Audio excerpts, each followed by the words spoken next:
నమస్తే తిరిగి వార్తలకు స్వాగతం. ఆదివారం శ్రీ మావులమ్మ అమ్మవారి ఆలయంలో పృథ్వీ శ్రీచక్రం వేసి శ్రీచక్రార్చన పూజ నిర్వహించారు. కార్యక్రమాన్ని హైదరాబాద్ నవగోపిక సంఘం వారితో ఏర్పాటు చేశారు. శ్రీదేవి ఖడ్గమాల, శ్రీ లలిత సహస్రనామ పారాయణ కార్యక్రమాలు నిర్వహించారు. ఈ పూజా కార్యక్రమాల్లో జిల్లా కట్టు చదవడం నాగరాన్ని పాల్గొన్నారు. ఈ పూజల ఫలితంగా జిల్లాకు అన్ని విధాల మంచి చేకూరుతుందని ఆకాంక్షించారు. ప్రత్యేక పూజా కార్యక్రమాల అనంతరం జిల్లా కట్టు చదవడ నాగరానికి దేవస్థాన ప్రధాన అర్చకులు బెమ్మర్సి మద్దిరాల మల్లికార్జున శర్మ ఆధ్వర్యంలో వేద పండితులు ఆశీర్వచనం పలకగా ఆలయ సహాయ కమిషనర్ బుద్ధ మహాలక్ష్మి నగేష్ శేషవస్త్రం ప్రసాదాలు అందజేశారు. కార్యక్రమంలో ఆలయ సహాయ కమిషనర్ బుద్ధ మహాలక్ష్మి నగేష్, దేవాదాయ ధర్మాదాయ శాఖ అసిస్టెంట్ కమిషనర్ ఈవి సుబ్బారావు, ప్రధాన అర్చకులు బ్రహ్మశ్రీ మద్దిరాల మల్లికార్జున శర్మ, తనిఖీదారు వి వెంకటేశ్వరరావు, నవగోపిక సంఘ ప్రతినిధులు కె సుజాత, యు నాగమణి తదితరులు పాల్గొన్నారు. అత్తిల్లో ప్రభుత్వ రిటైర్డ్ ఎంప్లాయీస్ అసోసియేషన్ భవనం వద్ద డిసెంబర్ 11న ఉచిత కంటి వైద్య శిబిరం నిర్వహించనున్నట్లు మండల సంఘాధ్యక్షుడు పమ్మి గోపాలకృష్ణమూర్తి తెలిపారు. భీమవరం మ్యాక్సి విజన్ వారిచే నిర్వహించే శిబిరాన్ని పెన్షనర్లు ఇతరులు వినియోగించుకోవాలని కోరారు. ఆంధ్రప్రదేశ్ రాష్ట్ర నైపుణ్యాభివృద్ధి సంస్థ నేషనల్ కెరీర్ సర్వీస్ ఆధ్వర్యంలో తణుకు ఎస్ఐఎం ప్రభుత్వ డిగ్రీ కాలేజీలో ఈ నెల 11వ తారీఖు బుధవారం ప్లేస్మెంట్ డ్రైవ్ నిర్వహించడం జరుగుతుందని జిల్లా నైపుణ్యాభివృద్ధి అధికారి పి లోక్మాన్ పత్రికా విలేకరులకు తెలిపారు. ఈ ప్లేస్మెంట్లో Bharat financial services, IndusInd bank, Shriram life insurance కంపెనీల్లో ఫీల్డ్ అసిస్టెంట్లు, assistant sales manager, sales officer వంటి విభాగాల్లో ఉద్యోగ అవకాశాలు కల్పించడం జరుగుతుందని, 20 నుంచి 35 సంవత్సరాల వయసు కలిగిన పురుష, మహిళా అభ్యర్థులు అర్హులని కంపెనీల నియామకాలను అనుసరించి ఎంపిక చేస్తారని, నిరుద్యోగ యువతి యువకులు ఈ అవకాశాన్ని సద్వినియోగం చేసుకోవాలని అన్నారు. తణుకు రాయసం రామలక్ష్మి సంగీత నృత్య కళాశాలలో సాంస్కృతిక కార్యక్రమాలు నిర్వహించారు. కుమారి గాయత్రి వైష్ణవి ప్రార్థనతో కార్యక్రమాలు ప్రారంభమయ్యాయి. సీతాప్రసాద్, రాయసం ఆనందకృష్ణ జ్యోతి ప్రజ్వలన చేశారు. త్యాగరాజ, అన్నమయ్య పాటలు అలరించాయి. శాస్త్రీయ లలిత జానపద గేయాలు పాడారు. ఎంఎస్ సుబ్బలక్ష్మి, బాలమురళీకృష్ణ వేషాలతో పాటలు పాడారు. జగదాంబ, రాపాక మహాలక్ష్మి, ముంబాదేవులు ఈ కార్యక్రమాన్ని నిర్వహించారు. కీర్తిశేషులు మంతెన శ్రీరామరాజు మెమోరియల్ ట్రస్ట్ ఆధ్వర్యంలో ఉచిత కంటి వైద్య శిబిరం నిర్వహించారు. ఉండి మండలం ఎండగండి జిల్లా పరిషత్ హైస్కూల్లో ఐడిఎల్ విజన్ సూపర్ స్పెషాలిటీ కంటి హాస్పిటల్ భీమవరం వారు నిర్వహించారు. డాక్టర్ పెనుమెచ్చ సూర్య సౌమిత్ మాట్లాడారు. చిన్నపిల్లల నుండి పెద్దవారి వరకు బేసిక్ పరంగా స్క్రీనింగ్ చేసి గ్లాసెస్ అవసరమైన వారికి వెంటనే సమకూర్చడం జరుగుతుందని అన్నారు. సర్జికల్, లేజర్ ట్రీట్మెంట్ అవసరమైన వారికి వీలైనంత తక్కువ ధరకి హాస్పిటల్లో ఆపరేషన్ చేయడం జరుగుతుందని తెలిపారు. పశ్చిమ గోదావరి జిల్లాలో ఉండి ప్రతి గ్రామంలో కంటి వైద్య శిబిరాలు నిర్వహిస్తామని తెలిపారు. ఈ అవకాశాన్ని గ్రామ ప్రజలు సద్వినియోగం చేసుకోవాలని కోరారు. ఈ మెడికల్ క్యాంపుకు సహకరించిన గ్రామ పెద్దలకు ధన్యవాదాలు తెలిపారు.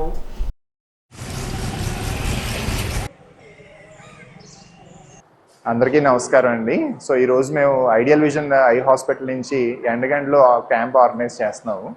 సో మాకు లోకల్గా అందరూ చాలా సపోర్ట్ చేసి పెడుతున్నారు క్యాంప్స్ అన్ని ఆర్గనైజ్ చేయడానికి. సో మనం ఇక్కడ ఏంటంటే కంటి పరంగా బేసిక్ స్క్రీనింగ్ అనేది చిన్నపిల్లల దగ్గర నుంచి పెద్దవాళ్ళ వరకు అందరికీ స్క్రీనింగ్ చేస్తున్నాం అండి. సో ఓన్లీ గ్లాసెస్ రిక్వైర్మెంట్ ఉన్న వాళ్ళకి ఇక్కడే మనం టెస్టింగ్ చేసి గ్లాసెస్ అవి ప్రొవైడ్ చేస్తున్నాము. అలాగే సర్జికల్గా కానీ ఏమైనా లేజర్ ట్రీట్మెంట్స్ అవసరమైన వాళ్ళు మాత్రం హాస్పిటల్కి రమ్మని అక్కడ వీలైన తక్కువ ధరలకే మనం ఆపరేషన్స్ అవి చేసేలాగా ప్లాన్ చేస్తున్నాం అండి. సో ఇదే విధంగా మనం వెస్ట్ గోదావరిలో ఉన్న అన్ని విలేజెస్ని కవర్ చేద్దాం అన్న థాట్లో ఒక్కొక్క వారం ఒక్కొక్క విలేజ్ని కవర్ చేస్తూ వెళ్తున్నాం అండి. సో ఈ సర్వీసెస్ని అందరూ యూటిలైజ్ చేసుకుంటారని ఎక్స్పెక్ట్ చేస్తున్నాము.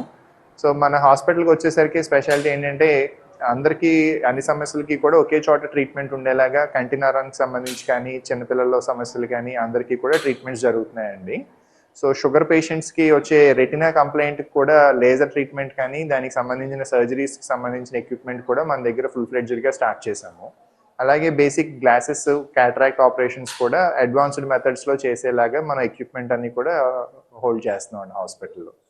సో ఈ సర్వీసెస్ని అందరూ యూటిలైజ్ చేసుకుంటారని భావిస్తూ థ్యాంక్ యూ. శాసనసభ్యుడు అంటే ప్రభుత్వం చేసే అభివృద్ధి సంక్షేమ కార్యక్రమాలు అందించడమే కాదు, సామాజిక చైతన్య కార్యక్రమాలు కూడా నిర్వహించాలనే ఉద్దేశంతో ఆయన తండ్రి ధర్మారావు పేట 2005లో ఏర్పాటు చేసిన ధర్మారావు ఫౌండేషన్ ద్వారా పాలకుల నియోజకవర్గంలో చేపట్టిన అనేక చైతన్య కార్యక్రమాల్లో భాగంగా 2014 సంవత్సరం నుండి ప్రతి 2 ఏళ్లకు ఒకసారి save the girl 2K run కార్యక్రమాన్ని మంత్రి నిమ్మల రామానాయుడు నిర్వహిస్తున్నారు. ఈ సంవత్సరం కూడా ఈ నెల 15వ తేదీ ఆదివారం పాలకొల్లులో గాంధీ బొమ్మ సెంటర్లో తలపెట్టడం జరిగింది. ఈ కార్యక్రమానికి ప్రతి ఒక్కరూ హాజరై పెద్ద ఎత్తున విజయవంతం చేయాలని కోరుతూ ప్రభుత్వ, ప్రైవేట్ విద్యాసంస్థల అధ్యాపకులు, ఉపాధ్యాయులు, ఛాంబర్ ఆధ్వర్యంలో వర్తకులతో మంత్రి నిమ్మల రామానాయుడు సమావేశాన్ని నిర్వహించారు. ఈ సందర్భంగా ఆయన మీడియాతో మాట్లాడుతూ ఆడపిల్లను రక్షించుకుందాం, భ్రూణ హత్యలు నిర్మూలిద్దాం, దాడులు, అత్యాచారాలు, హత్యలు అరికడదామనే నినాదంతో ప్రజల్లో సామాజిక చైతన్యం తీసుకురావాలన్నదే ఉద్దేశమని తెలిపారు. ఈరోజు ఆంధ్రప్రదేశ్ రాష్ట్రంలోనే కాదు, మన భారతదేశంలోనే మనందరికీ తెలుసు, మనలో సగం, మన జనాభాలో సగం, మన సమాజంలో సగం మహిళలు. అటువంటి మహిళలు అభివృద్ధి చెందితేనే, అటువంటి మహిళలు సంతోషంగా ఉంటేనే ఈ సమాజం బాగుంటుంది, ఈ దేశం ఆరోగ్యకరంగా ఉంటుంది. ఆ లక్ష్యంతో ఆ మహిళలను మనం ఆదరణ ఇవ్వాలి, ఆడపిల్లల్ని రక్షించుకోవాలి, భ్రూణ హత్యల్ని నిరోధించాలి, హత్యలు, అత్యాచారాలు, దాడుల నుండి ఆ యొక్క మహిళలను కాపాడుకొని మరి ఈ యొక్క మంచి సమాజాన్ని మనం నిర్మాణం చేయాలనేటువంటి ఆలోచనతో ఆ సేవ్ ద గర్ల్ చైల్డ్ అనేటువంటి ఒక కార్యక్రమాన్ని ఉద్యమంగా మన పాలకొల్లు నియోజకవర్గంలో తీసుకెళ్తూ మరి 2014, 2016, 2018, 2022, 2024 అంటే ఎవ్రీ 2 ఇయర్స్కి ఒకసారి మనం పాలకొల్లులో ఈ కార్యక్రమాన్ని పెద్ద ఎత్తున చేపడుతూ ఉన్నాం.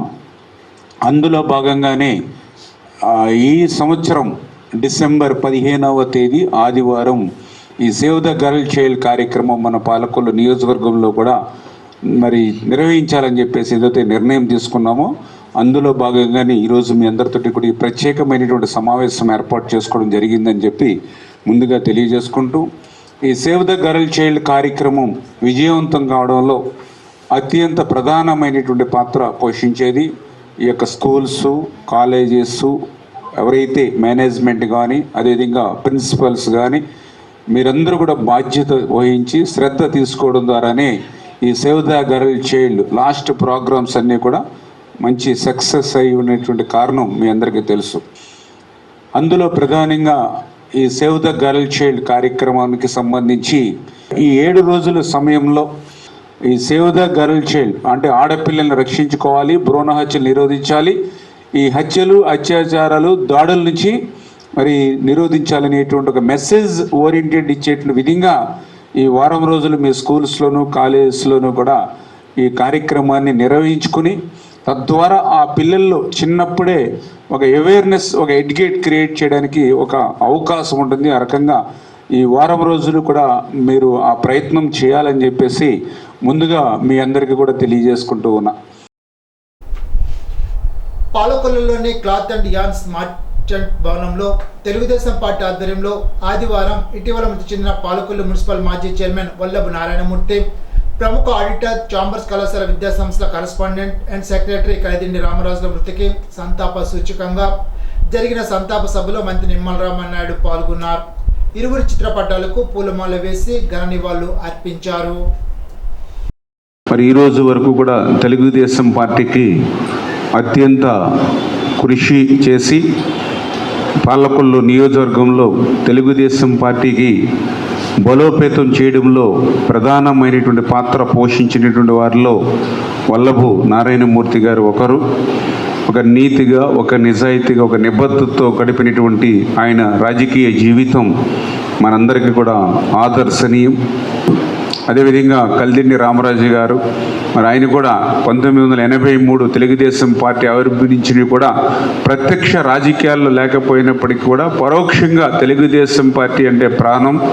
మరి ఎప్పుడు కూడా 14లో నేను ఎమ్మెల్యేగా ఆ రోజు పోటీ చేసేటప్పుడు కూడా నాకు ఆయన ఇచ్చినటువంటి అండదండలు, ఆ రోజు కూడా చంద్రబాబు నాయుడు గారి దగ్గరికి మరి ఆ 14 ఎన్నికలకు ముందు రామానాయుడు గారికి టికెట్ ఇవ్వండి, గెలిపించి తెప్పించేటువంటి బాధ్యత మాది అని చెప్పి రామరాజు గారు కూడా ఆ రోజు చంద్రబాబు నాయుడు గారి దగ్గర ఆయన మాట్లాడడం కానీ, మరి తర్వాత ఆ ఎన్నికల్లో నాకు మంచి తోడ్పాటునివ్వడం కానీ, వారిద్దరి యొక్క పవిత్రమైనటువంటి ఆత్మకు శాంతి కలగాలని, వారి కుటుంబ సభ్యులకి ధైర్యం ఇవ్వాలని చెప్పి ఎవరైతే వల్లభు నారాయణమూర్తి గారు కానీ కల్దిండి రామరాజు గారు మరి వారిద్దరి యొక్క ఆశయ సాధన కోసం వాళ్ళిద్దరి స్ఫూర్తితో నేను కూడా భవిష్యత్తులో పనిచేసి రేపు భవిష్యత్తు భావి తరాల వారు గుర్తుపెట్టుకునేటువంటి విధంగా వారి తరపున నేను కూడా భవిష్యత్తులో పనిచేస్తానని చెప్పి మీ ద్వారా అందరికి కూడా తెలియజేసుకుంటూ మరి వారిద్దరి అకాల మృతికి చింతిస్తూ ముందుగా ఒక 2 నిమిషాలు మౌనం పాటించవలసిందిగా అందరినీ కూడా కోరుతూ ఉన్నాం. ఇప్పుడు ఏలూరు జిల్లా వార్తలు. నల్లజల్లలో ప్రేమోన్మాద ఘాతకం వెలుగులోకి వచ్చింది. గత కొన్ని రోజులుగా ఒక యువతిని ప్రేమ పేరుతో గుర్రాల రాజు అనే యువకుడు వేధిస్తున్నాడు. ఆ అమ్మాయి పట్టించుకోకపోవడంతో కత్తితో దాడి చేసేందుకు ప్రయత్నం చేశాడు. యువతిపై కత్తితో దాడి చేసేందుకు ప్రయత్నిస్తుండగా అడ్డు వచ్చిన యువతి తల్లిపై యువకుడు కత్తితో నరికాడు. తల్లి పరిస్థితి విషమంగా ఉంది. తాడేపల్లిగూడెం ఏరియా ప్రభుత్వ ఆసుపత్రికి కుటుంబ సభ్యులు ఆమెను తరలించారు. ఈనాటి బంగారు మాట. నిజాయితీ ఉన్న ఏ బంధమైనా ఎప్పటికీ పదిలంగానే ఉంటుంది. ఎమర్సన్. ఈ వార్తలతో సమాప్తం. తిరిగి బిజినెస్లో కలుసుకుందాం. అంతవరకు సెలవు. నమస్కారం.